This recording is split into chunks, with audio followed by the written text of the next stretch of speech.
விளையாட்டு அப்படின்னு வரும்பொழுதே ஒரு காயம், ஒரு அடிபட்டுருச்சு, ரெக்கவரிங்கிறது சீக்கிரமா ஆகணும், அவங்க திரும்பியும் அந்த விளையாட்டுக்கு திரும்ப வரணும். அதற்காக என்னென்ன நவீன சிகிச்சை முறைகள் இருக்கு டாக்டர்?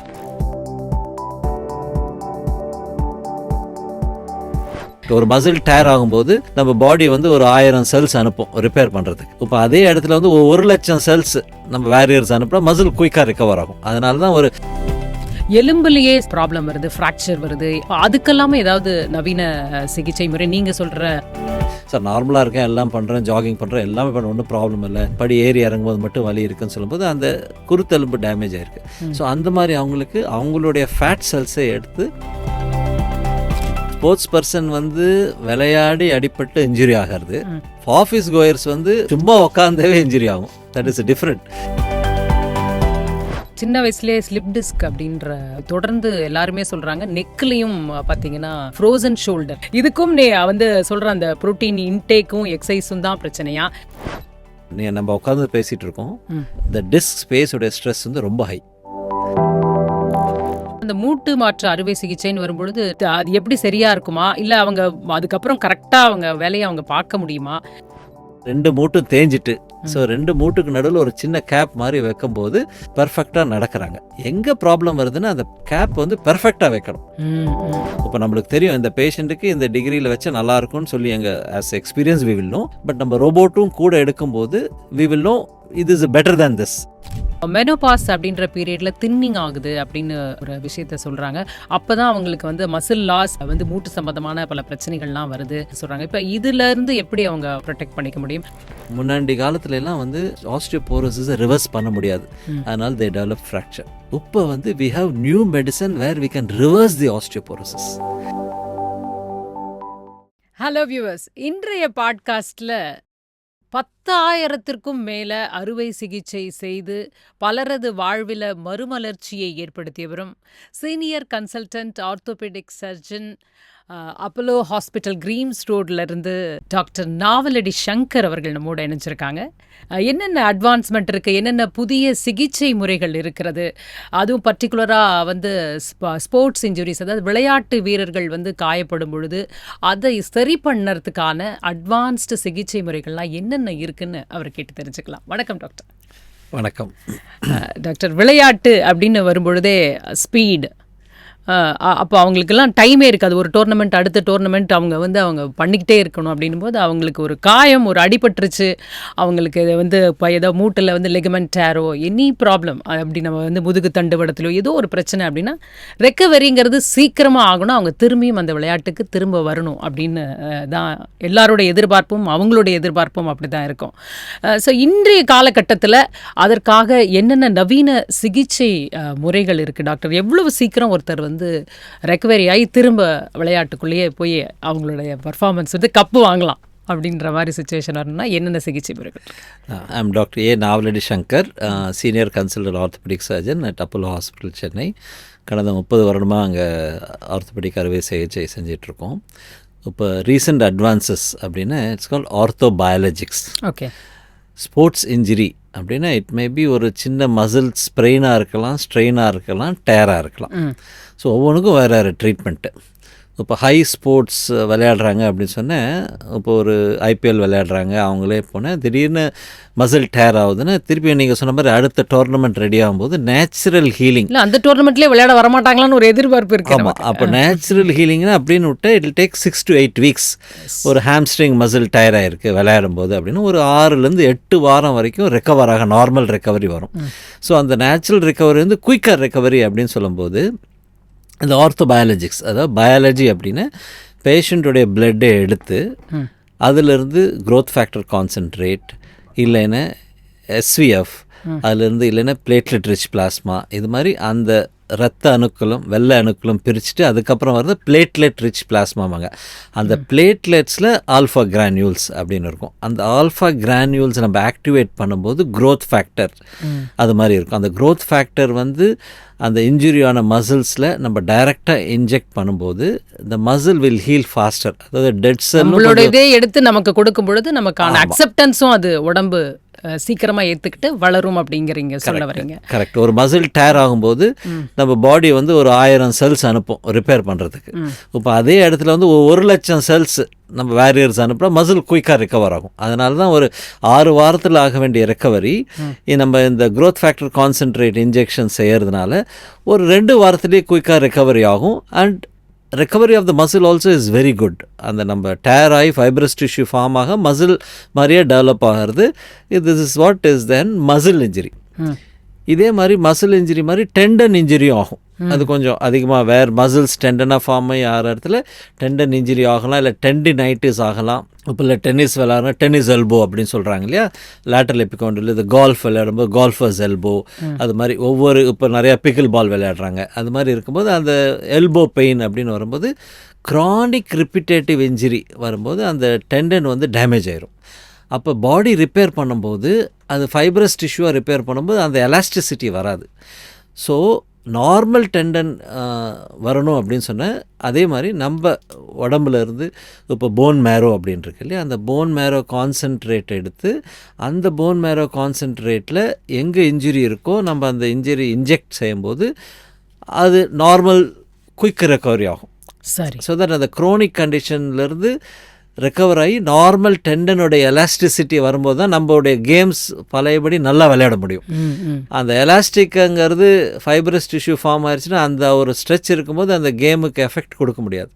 ஸோ அந்த மாதிரி இன்ஜுரிஸ் இப்போ ஒரு டென்னிஸ் எல்போ இருக்கட்டும், இல்லை ரன்னிங் போகிறாங்க, பிளான்டர் ஃபெசைட்டிஸ் இருக்கட்டும், அதாவது காலுடைய அடி பாகத்தில் காலையில் எந்திரிச்சு தூங்கினோன்னா காலை கீழே வைக்க முடியல டாக்டர், அது குத்துற மாதிரி இருக்குது அப்படின்னு சொல்லும்போது அந்த பிளான்டர் ஃபேஷியா வந்து ரொம்ப டைட் ஆயிரும். ஏன்னா ரிப்பீட்டட் இன்ஜுரினால it is getting damage, it is getting weaker. So அந்த மாதிரி வீக்கர் பிளான்டர் ஃபெசைட்டிஸுக்கு நம்ம ரெகுலர் மெடிசன்ஸ், பெயின் கில்லர்ஸ் அதெல்லாம் கொடுத்து that's not healing the problem. அது நார்மலாக நேச்சுரலாக ஹீல் ஆகிறதுக்கு தான் we use this bone marrow concentrate, growth factor concentrate, இந்த மாதிரி SVF. இதெல்லாம் நம்மளுடைய பிளட்லேருந்து நம்மளுடைய ரத்த அணுக்களை எடுத்து நம்ம போன் மேரோ எடுத்து அதிலிருந்து ப்ரிப்பேர் பண்ணுறது தான் இந்த செக்மெண்ட்டு. சரி. எவ்வளோ ஃபாஸ்ட்டாக இதை செய்ய முடியும்? ஒருத்தர் வந்து ஒரு அடிபட்டு அவங்களுக்கு என்ன பிரச்சனைன்றது கண்டுபிடிச்சதுலேருந்து அவங்களுக்கான ட்ரீட்மெண்ட் டைம் அப்படிங்கிறது வந்து எவ்வளோ டியூரேஷன் எடுத்துக்கும், எவ்வளோ குயிக்காக இதை பண்ண முடியும், எவ்வளோ நாளுக்குள்ளே அவங்க திரும்ப பேக் டு த ஃபார்ம் வர முடியும்? இப்போ இதிலே அக்யூட் இன்ஜுரி வேறு, க்ரோனிக் இன்ஜுரி வேறு. அக்யூட் இன்ஜுரி அப்படின்னா பிளேயர்ஸ் விளையாடுறாங்க, மசில் டயர் ஆகுது அப்படின்னா அவங்க டைரெக்டாக ஆர்த்தோபெடிக் சர்ஜன் வந்து பார்க்கும்போது அல்ட்ராசவுண்டு எடுக்கும்போது ஒரு ஹாம்ஸ்ட்ரிங்ஸ் மசில் இருக்குது, அந்த மசில்ஸில் வந்து ஒரு மசில் டயர், மல்டிபிள் டயர்ஸ் இருக்குது அப்படின்னு சொல்லும்போது இம்மீடியட்லி அவங்க பிளட்டை எடுத்து நாங்கள் அந்த க்ரோத் ஃபேக்டர் கான்சென்ட்ரேட்டும் பிளேட்லெட் ரிச் பிளாஸ்மா அது மாதிரி வாட் இஸ் ரெக்வயர்டு, எவ்வளோ பெரிய மசில் டயரோ அதுக்கு தகுந்த மாதிரி அது இன்ஜெக்ஷன் அந்த பர்டிகுலர் இன்ஜுரி சைட்டில் பிளைண்டாக இல்லை, எல்லாமே சயின்டிஃபிக் பேஸ்ட் யூஸிங் த அல்ட்ராசவுண்டோடைய மசில் பார்த்துட்டு அந்த அல்ட்ராசவுண்ட் கைடட்லேயே எந்த இடத்துல மசில் டயர் இருக்கோ அந்த பர்டிகுலர் ஸ்பாட்டில் we have to inject so that it heals correctly. It's all scientifically guided things. So இந்த அக்யூட் இன்ஜுரி அவங்க 4 வீக்ஸ் ஹீல் ஆகுது, 2 வீக்ஸில் ஹீல் ஆகும்போது they'll be able to give back the sports. இது acute variety. இப்போ Kronig variety அப்படின்னா இப்போ planter ஃபெசைட்டிஸ் இல்லை இந்த டென்னிஸ் எல்போ, கோல்ஃபர்ஸ் எல்போ அப்படிம்பாங்க. அது ரொம்ப நாளாக அவங்க அப்படியே விட்டுருவாங்க. அப்போ வந்து அது மல்டிபிள் டயர்ஸ் ஆகி அது ஹீல் ஆகி ஃபைப்ரஸ் டிஷ்யூவாக ஃபார்ம் ஆகும்போது it'll take longer time to heal. So அந்த மாதிரி அவங்களுக்கு வந்து ஒரு செஷனில் முடியாது. அது வந்து ஒரு செஷன், 2 செஷன், 3 செஷனாக எடுத்து கெட்டிங் பேக் அந்த டேமேஜ் டிஷ்யூவை நார்மலாக கொண்டு வருது தான். அது ஒரு செஷனில் முடியும், 2வது செஷனில் முடியும், 3 செஷன்லேயும் முடியும். But we'll get back to the normal tissue. சரி. இப்போ நீங்கள் மசில், டெண்டன் இதெல்லாம் சொல்லிட்டீங்க. எலும்புலேயே சில வந்து ப்ராப்ளம் வருது, ஃப்ராக்சர் வருது, உடனடியாக போக முடியாது. இப்போ அதுக்கெல்லாமல் ஏதாவது நவீன சிகிச்சை முறை நீங்கள் சொல்கிற இதில் வந்து ஆர்த்தோ பயாலஜிக்ஸில் இருக்கா? ஆமாம். இப்போ எலும்பு போன் அப்படின்னு எடுக்கும்போது இப்போ நிறைய பேர் கோவிட் வந்துட்டு போயிருக்கு. ஸோ கோவிடில் காமனஸ்ட் வந்து நிறைய பேர் steroids because of Covid treatment கொடுத்துருக்காங்க. அதனால் ஹிப் ஜாயிண்ட் தான் commonest affected, avascular necrosis of the hip அப்படிம்பாங்க. ஸோ அதனால் அந்த blood supply to the hip joint போயிடும். எங்கர் ஏஜில் 25 இயர்ஸ், 30 இயர்ஸ், 40 இயர்ஸ் அப்படின்னு சொல்லும்போது அவங்களுக்கு வந்து போன் மேரோ கான்சென்ட்ரேட், அவங்க போன் மேரோ எடுத்து அந்த போன் மேரோவிலேருந்து osteoblasts cell bone growth factor, அது அந்த ஆஸ்டியோபிளாஸ்ட் வந்து லேபில் க்ரோ பண்ணிவிட்டு ஒரு 4 வீக்ஸில் வந்து திருப்பியும் ஒரு இன்ஜெக்ஷன் மூலிமா அந்த டெட் போனை எடுத்துகிட்டு அந்த ஆஸ்டியோபிளாஸ்ட்டை க்ரோ பண்ண ஆஸ்டியோபிளாஸ்ட்டை புஷ் பண்ணுறது. இல்லைன்னா நம்ம போன் மேரோவை எடுத்து போன் மேரோ கான்சென்ட்ரேட்டட் ஒரு 5 lakh cells or 1 billion cells அது மாதிரி எடுத்து அந்த டெட் போனை எடுத்துகிட்டு அந்த இடத்துல இன்ஜெக்ட் பண்ணும்போது அந்த நியூ போன் ஃபார்மேஷன் ஃபார்ம் ஆகும். ஸோ தட் அது ஆனால் அது எர்லி ஸ்டேஜ் ஹெட் கொலாப்ஸ் ஆகிறதுக்கு முன்னாடி எர்லி ஸ்டேஜில் நம்ம கண்டுபிடிச்சி will be able to postpone their hip replacement for another 5 to 8 years or it may be a complete cure also. அது போன் பொறுத்த வரைக்கும் ஹிப் ரீப்ளேஸ்மெண்ட்டே தேவையில்லை, சர்ஜரி அதுக்கு மாற்று இது ஏர்லி ஸ்டேஜில் கண்டுபிடிச்சா நம்ம வந்து அது ப்ரிவென்ட் பண்ணலாம். அது ஃபார் தி ஏவியன் ஹிப்ஸ்.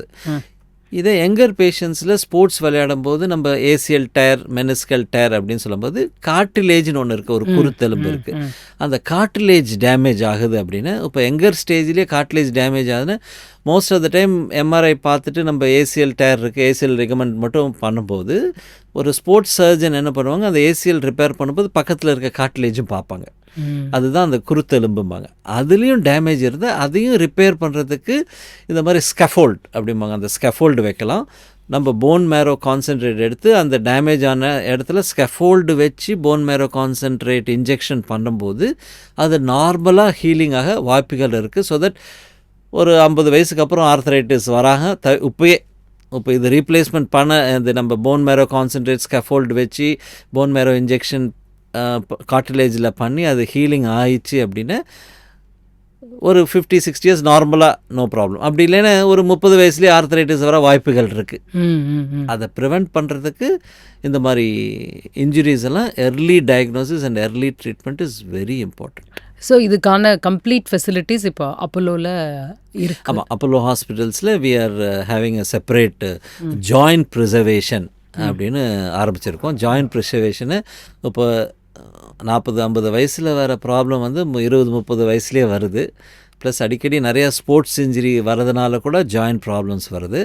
அதை எர்லியராக டயக்னோசிஸ் பண்ணிவிட்டு இந்த மாதிரி ட்ரீட்மெண்ட் கொடுக்கும்போது ஜாயிண்ட் ப்ரிசர்வேஷன் அப்படின்னு we are using that. So நம்ம போன் மேரோ எடுக்கிற மாதிரி பிளட் எடுக்கிற மாதிரி கொழுப்பு ஃபேட்டும் எடுப்போம், எம்ஃபேட் அப்படிம்பாங்க. நம்ம பாடியிலேருந்து ஃபேட்டில் எடுக்கும்போது ஃபேட்டில் billions of cells, growth factor cells. அந்த ஃபேட்டை வந்து இப்போ எர்லி ஆஸ்டியோஆர்த்ரைட்டிஸ் இல்லை காண்ட்ரோமலேஷியா பட்டேலா அந்த மாதிரி ஒரு ஆன்டீரியர் நீ பெயின் இருக்குது சார், படி ஏறும்போதும் இறங்கும்போது முட்டு வலிக்குது அப்படின்னு ஒரு 25 வயசு 30 வயசு ஒரு சாஃப்ட்வேர் இன்ஜினியர் வந்து சொல்கிறாங்க, சார் நார்மலாக இருக்கேன், எல்லாம் பண்ணுறேன், ஜாகிங் பண்ணுறேன், எல்லாமே பண்ண ஒன்றும் ப்ராப்ளம் இல்லை, படி ஏறி இறங்கும்போது மட்டும் வலி இருக்குன்னு சொல்லும்போது அந்த குருத்தெலும்பு டேமேஜ் ஆகிருக்கு. ஸோ அந்த மாதிரி அவங்களுக்கு அவங்களுடைய ஃபேட் செல்ஸை எடுத்து ஒரு பில்லியன்ஸ் ஆஃப் செல்ஸ் நம்ம இன்ஜெக்ட் அந்த இடத்துல பண்ணும்போது it heals like a normal cartilage. அது வந்து ஒரு biggest advantage of joint preservation. Sports பர்சன்ஸ்க்கு இன்ஜுரிஸ் இதெல்லாம் நம்மளால் புரிஞ்சுக்க முடியுது, அது விளையாடும் பொழுது நடக்கக்கூடிய விஷயம். நீங்கள் சொல்கிறீங்க ஐடி ப்ரொஃபஷனல்ஸ் சின்ன வயசுலேயே எல்லாருக்கும் அப்படின்னு. அதற்கு முக்கியமாக காரணங்களாக நீங்கள் என்ன பார்க்குறீங்க? ஏன்னா இன்றைக்கி எல்லாருமே கொஞ்சம் ஹெல்த் கான்ஷியஸாக தான் இருக்காங்க. நம்ம சொல்கிற மாதிரி ரொம்ப நேரம்லாம் உட்காரக்கூடாது, எல்லாருக்கும் அந்த ஒரு பாஸ்டர் அப்படின்றது கொஞ்சம் தெரிஞ்சு இருக்குது அப்படின்னு தான் நான் நினைக்கிறேன். அதுதான் காரணமா? உண்மையிலே பாஸ்டர் தான் இதுக்கு காரணமாக அமைதா? இந்த டிஸ்யூஸ் அட்ரோபி அப்படிம்பாங்க. இப்போ நீங்கள் எல்லோரும் ஆஸ்டியோபீனியா சொல்லும்போது சார்கோபீனியா அப்படின்னு ஒரு வேர்டு இருக்குது. இப்போ ஸ்போர்ட்ஸ் பர்சன் வந்து விளையாடி அடிப்பட்டு இன்ஜுரி ஆகிறது, ஆஃபீஸ் கோயர்ஸ் வந்து விளையாடாமல் ஒன்றும் செய்யாமல் சும்மா உக்காந்தவே இன்ஜுரி ஆகும். That is different. So sarcopenia osteopenia, அதாவது ஆஸ் அ ஹியூமன் பீயிங் நம்ம பாடியில் இருக்க போன் வந்து இட்ஸ் எ லிவிங் டிஷ்யூ. அது வந்து எவ்ரிடே ரீஜெனரேஷன் அது மாதிரி அது சைக்கிள் இம்ப்ரூவ் ஆகிட்டே இருக்கும். ஸோ அந்த சைக்கிளை கீப்பப் பண்ணணும் அப்படின்னு ஒரு மனிதனான நம்ம டெய்லி நடக்கணும், ஒரு சின்ன வெயிட் பேரிங் எக்ஸசைஸு நடக்கணும், ஜம்ப் பண்ணணும், ஒரு சின்ன வெயிட் லிஃப்ட் பண்ணணும். இதெல்லாம் பண்ணால் தான் it will give a stimulus. நம்ம ஒரு வெயிட் லிஃப்ட் ஒரு மசிலில் கான்ட்ராக்ஷன் ரிலாக்ஸேஷன் பண்ணும்போது அந்த மசில்லேருந்து ஒரு ப்ரோட்டீன் ரிலீஸ் ஆகும். That is helpful for muscle building. இதெல்லாம் எதுவும் பண்ணலைன்னு வச்சுக்கோங்க, everything will go for tissues atrophy. அந்த டிஸ்யூஸ் அட்ரோபி போகும்போது திருப்பி வீக்னஸ் வரும். ஸோ இதையும் நம்ம வந்து ரெக்டிஃபை பண்ணுறது தான் இந்த ஆர்த்தோபயாலஜிக்ஸுங்கிறது ட்ரீட்மெண்ட். இப்போ நம்ம நீங்கள் வெயிட்டுன்னு சொல்லும்போது சின்ன குழந்தைங்களே நிறைய ஹெவி வெயிட்டு முதுகில் தூக்கிட்டு தான் ஸ்கூலுக்கு போகிறது, காலேஜ் வரைக்குமே அவங்கெல்லாம் நிறைய பேர் தூக்கிட்டு மாடி ஏறுறது. இப்போ இதெல்லாம் பாதிப்பை உண்டாக்குமா, இல்லை நீங்கள் சொல்கிற மாதிரி இது உடம்புக்கு நல்லதா? அந்த வெயிட்டு வந்து நம்ம எப்படி புரிஞ்சுக்கலாம், அது என்ன பாதிப்பை ஏற்படுத்தும் நம்ம? கண்டிப்பாக ஒரு மனிதர்கள் இப்போ நம்ம ஒரு 70 கிலோ இருக்கோம் அப்படின்னா நீங்கள் அட்லீஸ்ட் ஒரு 10 to 20% of the body weight lift பண்ணிங்கன்னா தட்ஸ் ஓகே. பட் நீங்கள் if you are going to the gym regularly, if you are a weight lift champion, that's a different issue. But நார்மலாக வந்து ஒரு 70 kg ஒரு person இருந்தார் அப்படின்னா அவருடைய 20% of the body wait தூக்கிட்டு நடக்கணும். அதுக்கு அந்த கிரிப் ஸ்ட்ரென்த்து அதெல்லாம் வந்து அவங்க ரெடி பண்ணிக்கணும். அப்படி இருந்தால் இட்ஸ் நார்மல். அதையும் தாண்டி டெய்லி அவங்க இது பண்ணும்போது ப்ராப்பர் ப்ரோட்டீன் இன்டேக் இல்லாமல், ப்ராப்பர் கால்சியம் இன்டேக் இல்லாமல் இருக்கும்போது they will tend to develop the problem. Okay, அப்போ அது இன்டேக்கில் தான் அந்த பிரச்சனை வரதா புரிஞ்சுக்கலாம். எவ்ரிதிங் ஒரு மனிதனுக்கு வந்து டயட் முக்கியம், எக்ஸசைஸ் முக்கியம், இது ரெண்டும் கம்பல்சரி முக்கியம். ப்ரோட்டீன் இன்டேக் முக்கியம். இது மூணும் டயட்டில் வந்து protein intake is compulsory, calcium intake is compulsory, அதே மாதிரி எக்ஸசைஸ் இஸ் கம்பல்சரி. இது ரெண்டும் காம்பினேஷன் கரெக்டாக போயிட்டே இருந்தால் ஒரு ப்ராப்ளம் வராது. ஒன்று டயட்டில் ப்ரோட்டீன் இன்டேக்கே இல்லை, ஒன்லி கார்போஹைட்ரேட் இன்டேக் நிறையா இருந்தால் அது வேறு மாதிரி ப்ராப்ளம் கொண்டு போகும். எக்ஸசைஸ் இல்லைன்னு டிஸ்யூஸ் அட்ரோபி அப்படின்னு ஒரு சார்கோபீனியா அப்படின்னு சொல்லிட்டு வரும். ஸோ அதனால் walking, weight lifting, exercise is very important. சரி, இப்போ பார்த்தீங்கன்னா சின்ன வயசுலேயே ஸ்லிப் டிஸ்க் அப்படின்ற ஒரு தொடர்ந்து எல்லாருமே சொல்கிறாங்க. நெக்லேயும் பார்த்தீங்கன்னா அது ஃப்ரோசன் ஷோல்டர், இந்த விஷயங்கள்லாம் ரொம்ப காமனாக ரொம்ப சின்ன வயசுலேயே, முன்னாடியெல்லாம் பெரியவங்கன்னு சொன்னது இப்போ சின்ன பசங்களே சொல்ல ஆரம்பிச்சிட்டாங்க. எனக்கு தெரிஞ்சு ஸ்கூல் காலேஜ் கோர்ஸே சொல்கிற அளவுக்கு இருக்கிறதா நம்ம பார்க்குறோம். இதுக்கும் நீ வந்து சொல்கிற அந்த ப்ரோட்டீன் இன்டேக்கும் எக்ஸசைஸும் தான் பிரச்சனையா, இல்லை வேறு நம்மளை அறியாமல் நம்ம ஏதோ ஒரு தவறை பண்ணிக்கிட்டே இருக்கோமா? நீங்கள் எப்படி பார்க்குறீங்க? ஆமாம், இப்போ நீங்களே ஒரு கம்ப்யூட்டரில் ஒரு சாஃப்ட்வேர் இன்ஜின் உட்காந்துருக்காங்கன்னா கான்ஸ்டண்ட்டாக ஒரே இடத்துல உட்காந்து பார்க்கும்போது the weight of the head is taken by the muscles. அது நீங்கள் மூமெண்ட்டே இல்லை அப்படின்னு சொல்லும்போது ஒரு ஸ்பாசம். இப்போயே நீங்கள் ஒரு 2 கிலோ கையில் நம்ம தூக்குறோம், ஒரு 5 கிலோ கண்டினியூஸாக தூக்கிட்டு இருக்க முடியாது. the muscle will go for weakness. So அவங்க வந்து இப்போ குழந்தைகளாக இருக்கட்டும், இல்லை கம்ப்யூட்டர் இன்ஜினியராக, சாஃப்ட்வேர் யாராக இருந்தாலும் எவ்ரி 30 minutes அவங்க டெஸ்க்லேருந்து எடுத்து நடக்கணும். அதே மாதிரி ஒரு கான்ஸ்டண்ட்டாக இப்போ மொபைல் கண்டினியூஸாக நீங்கள் பார்த்துட்டு இருந்தால் every 1 minute or every 3 minutes you should take your eyesight away from the mobile. You have to look at least for 30 seconds around 3 feet distance. So இது மாதிரி பண்ணும்போது the muscles கான்ஸ்டண்ட்டாக ஸ்பாசமில் இருக்கும்போது ரிலாக்ஸேஷன் வரும், கொஞ்சம் சேஞ்சஸ் வரும்போது the stress on the disc space become reduces. சரி, so நம்ம உட்காந்து பேசிகிட்டு இருக்கோம், the disc space உடைய ஸ்ட்ரெஸ் வந்து ரொம்ப ஹை. நிற்கிறது, நடக்கிறது, நம்ம ஸ்லீப் பண்ணுறோம் அப்படின்னா அதில் வந்து டிஸ்க் ஸ்பேஸுடைய ப்ரெஷர் அதிகமாக இருக்காது. அதனால் every time when you are sitting for every half an hour ஒரு 10 seconds எந்திரிச்சு நின்னாவே இன்ட்ரா டிஸ்கல் ப்ரெஷர் ரெடியூஸ் ஆகும். ஸோ அந்த டிஸ்க் டேமேஜ் ஆகிற சிம்டம்ஸு ரொம்ப குறையும். That's what. ஸோ எந்த மாதிரி ஸ்டேஜில் சர்ஜரி அப்படிங்கிறது அவசியமாக இருந்தால் நீங்கள் பார்க்குறீங்க? ஸ்லிப் டிஸ்க் ஆகட்டும், இல்லை வந்து மூட்டு மாற்று அறுவை சிகிச்சைன்னு சொல்கிறாங்க, இதெல்லாம் எந்த ஸ்டேஜில் அறுவை சிகிச்சை தேவைப்படும்? எப்போ நார்மலாகவே இவங்க மேனேஜ் பண்ணிக்கலாம், ஓரளவுக்கு நம்ம வந்து மெடிசன், இன்ஜெக்ஷன், நீங்கள் சொல்கிற பிஆர்பி இதுலேயே மேனேஜ் பண்ணிக்கலாம் அப்படிங்கிறது எந்த ஸ்டேஜ்? இல்லை சர்ஜரி தான் அப்படிங்கிறதுக்கு எந்த stage? It's all mechanical problem. இப்போ எர்லி ஸ்டேஜே நம்ம டயக்னோஸ் பண்ணிவிட்டு மல்டிபிள் ட்ரீட்மெண்ட்ஸாக இருக்குது, ஸ்டார்டிங் வித் மெடிசன்ஸ், எக்ஸசைஸ். இப்போ லேட்டஸ்ட்டாக வந்து ரொபோட்டிக் டீகம்ப்ரெஷன் தெரப்பின்னு வந்திருக்கு. இப்போ லம்பர் டிஸ்கில் வந்து எந்த லெவலில் L3ஓ L4ஓ L5ஓ எந்த லெவலில் டிஸ்க் டேமேஜ் ஆகுது, டீகம்ப்ரெஷன் தெரப்பி அப்படின்னு சொல்லிட்டு வருது. Sir where we can increase the disc space, disc goes out. இதெல்லாம் எர்லி ஸ்டேஜில். இதே அந்த டிஸ்க் கம்ப்ளீட்டாக டேமேஜ் ஆகி கான்ஸ்டன்ட் ப்ரெஷர் அந்த நர்வ், ரெட் ஃப்ளாக் சைன்ஸ் அப்படின்னு ஒரு கான்ஸ்டண்ட்டாக மருந்து சாப்பிட்டும் ரெஸ்ட் எடுத்தும் 4 நாளும் ஒன்றும் வலியே சரியாகலை அப்படின்னு, ப்ளஸ் உங்களுக்கு நம்னஸ், வீக்னஸ் அப்படின்னு வரும்போது இதெல்லாம் கான்ஸ்டன்ட் மெக்கானிக்கல் ப்ரெஷர் அந்த நர்வ் அப்படின்னு கண்டிப்பாக ஒரு சர்ஜரி மூலயமா 100% குணமாக. இப்போ அட்வான்ஸ்டு சயின்சஸ் இருக்கனால இப்போ வந்து ஒரு ஸ்லிப் டிஸ்கட்டும் வெறும் சிம்பிள் எண்டோஸ்கோப்பி ஒரு ஊசி மூலயமா தான் அந்த டேமேஜ் ஆன டிஸ்கை கிளியர் பண்ணவே நரம்பு மேலே இருக்க ப்ரெஷர் ரிலீவ் ஆனவே ஹீ வில் பி ரெக்வயர்ட். அந்த நரம்பு ப்ரெஷரை ரிலீஸ் பண்ணாமல் சர்ஜரிக்கு பயந்து கான்ஸ்டண்ட்டாக ப்ரெஷர் நரம்பு மேலே கொடுத்துக்கிட்டே இருந்தேன், த nerve will get damaged. So அந்த டைமில் வந்து ஒரு பேரலைசிஸ் மாதிரி டெவலப் பண்ணும்போது அப்போ வந்து ஓகே இவ்வளோ ட்ரை பண்ணியாச்சு, அதுக்கப்புறம் சர்ஜரி பண்ண you not get result. So when you doing the surgery, earlier detection, earlier surgery will definitely give a very good results to the patient. அதே நேரத்தில் அடுத்தது அந்த மூட்டு மாற்று அறுவை சிகிச்சைன்னு வரும்பொழுது நிறைய பேர் ஒருவேளை நான் பழையபடி இருக்க முடியாதோ அப்படின்ற ஒரு பயத்திலேயே தள்ளி போடுறாங்க அப்படின்றத பார்க்குறோம். வந்து அது எப்படி சரியாக இருக்குமா, இல்லை அவங்க அதுக்கப்புறம் கரெக்டாக அவங்க வேலையை அவங்க பார்க்க முடியுமா, எப்படி பார்க்கணும்? ஏன்னா நீங்கள் இவ்வளோ வருஷம் இவ்வளோ சர்ஜரி, அதனால் வந்து எப்படி இதனை வந்து மக்களுக்கு ரொம்ப எளிமையாக நீங்கள் சொல்ல நினைக்கிறீங்க இந்த விஷயத்தை? ஒரு 55 வயசு 65 வயசு மேலே எல்லாருக்கும் மூட்டு தேய்மானம் வர ஆரம்பிக்கும். அதுலேயே டிஃப்ரெண்ட் ஸ்டேஜஸ் இருக்குது. Stage 1, stage 2, stage 3, stage 4, stage 5 அப்படின்னு இருக்குது. இப்போ நம்ம ஸ்டேஜ் 1 and 2லேயே கண்டுபிடிச்சி இந்த மாதிரி நீங்கள் ஆர்த்தோபயாலஜிக்ஸ் மாதிரி bone marrow concentrate injection, PRP injection, growth fat injection போடலாம். எங்கர் ஏஜ் குரூப் இருந்தால் எம்ஃபேட், அவங்க ஃபேட் எடுத்து போடலாம். ஸோ இது இருக்கும்போது நம்ம அந்த டீஜெனரேஷனை கொஞ்சம் தள்ளி போடுறோம்.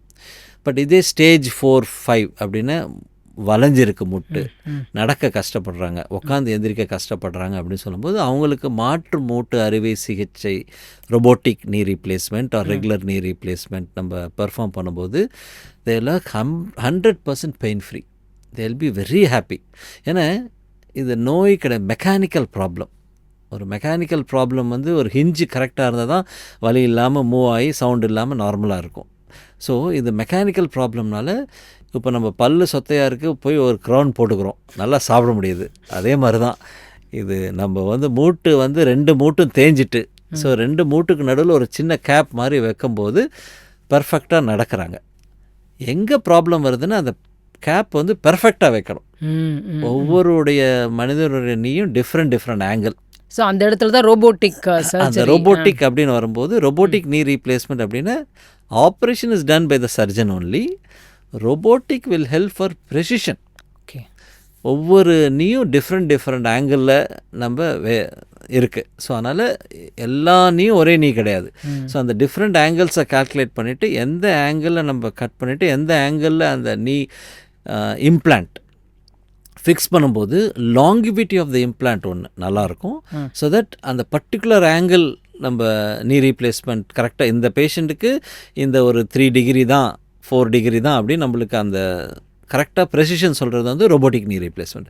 So when you do the precisely something, பேஷண்ட்டுக்கு வந்து faster recovery, so that pain is very less.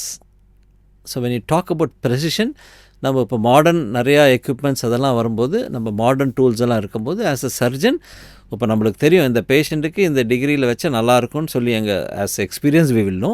But நம்ம ரோபோட்டும் கூட எடுக்கும்போது வி வில் நோ இது இஸ் பெட்டர் தேன் திஸ் அப்படின்னு சொல்லும்போது இட்ஸ் அபவுட் டார்கெட். நம்ம லைக் புடிங்க டார்ட் போடுற மாதிரி தான். பர்ஃபெக்டாக நம்ம பண்ண பெயின் இருக்காது. you'll be able to walk normally without pain. That is very important. Especially மாற்று மூட்டு அறுவை சிகிச்சையில் பேஷண்ட் பெனிஃபிட் ஆனதவங்க தான் நிறைய பேர் இருக்காங்க. ஆனால் அந்த 1-2 ப்ராப்ளம்ஸ் போன் வீக்னஸ்னால பெயின் கூட இருக்கலாம். ஸோ ஒரு மாற்று மூட்டு அறுவை சிகிச்சை பண்ணி வலி இருக்குது அப்படின்னா அதனால் காரணம் இல்லை, பல காரணங்கள் இருக்கும். அடிஷ்னலாக வர இன்ஃப்ளமேட்டரி ஆர்த்ரைட்டிஸை கண்ட்ரோல் பண்ணணும், போன் வீக்னஸை கண்ட்ரோல் பண்ணணும். ஸோ மாற்று மூட்டு அறுவை சிகிச்சை செஞ்சிட்டும் பெயின் இருந்தால் எந்த காரணத்தில் பெயின் இருக்குன்னு அதை கண்டுபிடிச்சி நம்ம ட்ரீட்மெண்ட் பண்ண அவங்க பூர்ணமாக குணமாயிடுவாங்க. சரி, நீங்கள் எல்லாத்துலேயுமே சொல்கிற ஒரு வார்த்தை ஏர்லி டிடெக்ஷன் அப்படின்னு சொல்லி, சீக்கிரமே முன்னரே கண்டறிந்தால் ஈஸியாக தீர்வு இருக்குது. நீங்கள் சர்ஜரியெல்லாம் பார்க்கவே வேண்டாம், நீங்கள் அதுக்கெல்லாம் அட்வான்ஸாக நாங்கள் ட்ரீட்மெண்ட் வச்சுருக்கோம், ஈஸியாக நீங்கள் வந்து அழகாக உங்கள் வாழ்க்கையை லீட் பண்ணிட்டு போகலாம் அப்படின்னு வந்து சொல்கிறீங்க. அந்த ஏர்லி டிடெக்ஷன் அப்படின்றது என்ன அறிகுறியை வச்சு நான் அதை கண்டுபிடிச்சி உங்ககிட்ட வர முடியும்? Joint preservation is very important. ஏன்னா நீங்கள் சொன்ன மாதிரி ஏர்லி டிடெக்ஷன் நம்ம ஏன் பண்ணுறோன்னா, இப்போ உங்களுக்கு விளையாடுறோம், மூட்டு வலி வருது இல்லை மசில் பெயின் வருது, ஒரு நாள் 2 நாளில் சரியாக போயிடும், இல்லை மேக்ஸிமம் 1 வீக்கில் சரியாக போயிடும். பட் ஆனால் அது கான்ஸ்டண்ட்டாக உங்களுக்கு கண்டினியூஸாக இருந்துகிட்டே இருக்குது அப்படின்னா யூ ஆர் நெக்லெக்டிங்னு you will go into the advance stage. So அதனால் ஒரு ப்ராப்ளம் ஒருத்தருக்கு வருது அப்படின்னா மேக்ஸிமம் 1 வீக் 10 டேஸ், ஆனால் அது கான்ஸ்டண்ட்டாக இருக்குது, 24 ஹவர்ஸாக இருக்குது, day to day activities disturb பண்ணுறது அப்படின்னு சொல்லும்போது you have to meet the orthopaedic surgeon and get the diagnosis. ஏன்னா நம்மளே டயக்னோசிஸ் பண்ணக்கூடாது, நம்மளே கூகுள் டயக்னோசிஸ் பண்ணக்கூடாது. அது வந்து சிம்பிள் மசில் டயர் இருந்தால் கூட ஒரு டாக்டர் பாட்டு ஆர்த்தோபெடிக் சர்ஜன் பார்த்துட்டு ஓகேங்க இது வந்து மசில் டயர் தான், யூல் பி ஆல் ரைட்னு ஒரு ரீஅஷூரன்ஸ் கொடுக்கும்போது நோ ப்ராப்ளம். பட் அது வந்து ஒருவேளை ஜவ்வே கிழிஞ்சிருந்தால் அதை வந்து நம்ம மெனிஸ்கல் டயரை வந்து மசில் டயருன்னு நம்ம ட்ரீட்மெண்ட் பண்ண it is very bad. So அந்த மாதிரி இடத்துல வந்து வாட் வில் ஹேப்பன், அது எர்லியராக டேமேஜ் ஆகும். ஸோ எர்லி டிடெக்ஷன், ஒரு ரெட் ஃப்ளாக் சைன்ஸ் அப்படின்னா நம்மளுக்கு ஒரு ப்ராப்ளம் இருக்குது, ஒரு வாரத்தில் சரியாக போயிடுது ஆட்டோமேட்டிக்கான very good.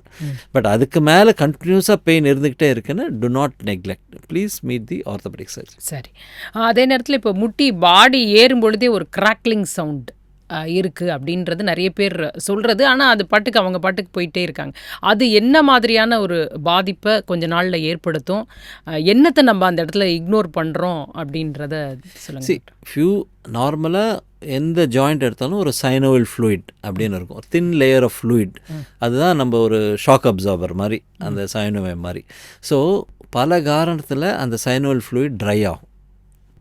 Once it dries, when the bones and bone rubs, you get that crackling noise. Or if there is an excess fluid going in and around, you will get the crackling noise. Or if the fluid வந்து அந்த viscosity இல்லாமல் தின்னாக இருக்கும்போது கூட you will get the crackling noise. அதுலேயே we should get the diagnosis. ஏன் அப்படின்னு சொல்லிட்டு ஒரு எக்ஸ்ரே எடுத்து இல்லை ஒரு அல்ட்ராசவுண்ட் எடுத்தால் தான் நம்மளுக்கு வந்து அந்த கிராக்லிங் நாய்ஸோட ரீசன்ஸ் தெரியும்.